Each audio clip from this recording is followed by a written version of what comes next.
Annie and Ryan settled on a nice steakhouse at the Mirage for lunch.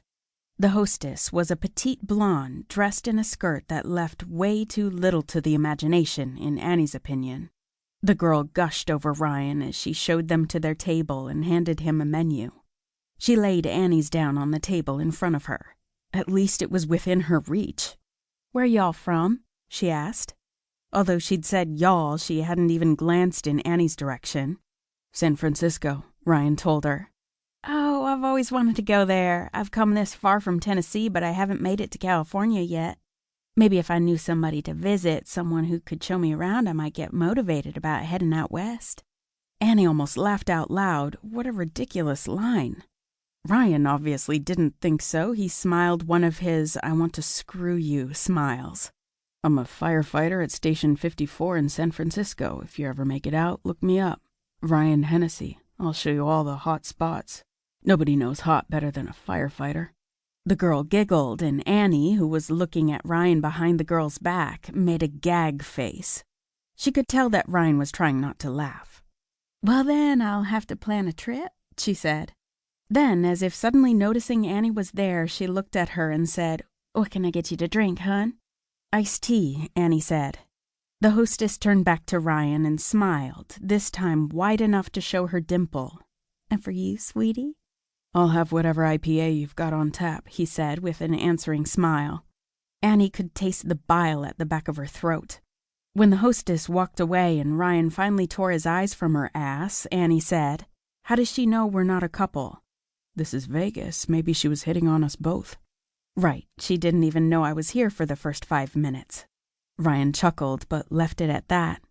A few minutes later, a mail waiter brought them their drinks and took their orders. The hostess had gone back to her post, but every time she sashayed by, she made goo-goo eyes at Ryan. She wasn't the only one, either. There were 2 college-age girls sitting across from them who couldn't take their eyes off of him. Every time he glanced in their direction, they would put their heads together and giggle. "So what's the plan for this afternoon?" he asked her. Annie supposed with all the attention he was getting, she should be glad he remembered she was there. "I want to look around the hotels, check out the clubs before they get packed, and figure out which one I want to go to. Oh, I definitely want to catch a show before going out dancing, maybe a magic show." "You want to see a magic show before hooking up with a stranger and having hot, sweaty, anonymous sex?" he asked her. She glared at him, then forced a smile. "That's right, magic before my night of magic." Ryan and Annie hadn't noticed the server standing next to their table with the food. The young guy cleared his throat to get their attention. He set Ryan's plate down, but couldn't seem to take his eyes off her.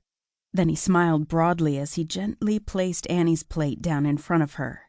"Is there anything else you need?" he asked her. Before she could even respond, Ryan said, "I could use some ketchup." The waiter turned toward him and said, "Yeah, sure, I'll get that for you." Then he turned back to Annie and said, "How about you, miss? Can I get you anything else?" Annie smiled. "No, thank you, I'm fine." "You certainly are," he said with a wink. He left, then returned a few seconds later with the ketchup bottle. When he was finally gone, Ryan said, "Do you see what I've been talking about?" "What?" "That creep heard us talking about your wild night, and all of a sudden he was slobbering out both sides of his mouth. It was disgusting." "I thought he was kind of cute," she said. Ryan scowled. "He can't be over 22 years old. He's probably a virgin, for crying out loud." Annie giggled. That could be fun. I could do a whole Mrs. Robinson thing." Ryan rolled his eyes. But during the rest of the meal, every time the waiter came near their table, Ryan barked out, "We're fine, thanks." Annie couldn't help wondering if he was jealous. But then she told herself he was probably just being protective again. At least now he was getting a taste of how she felt when women constantly threw themselves at him.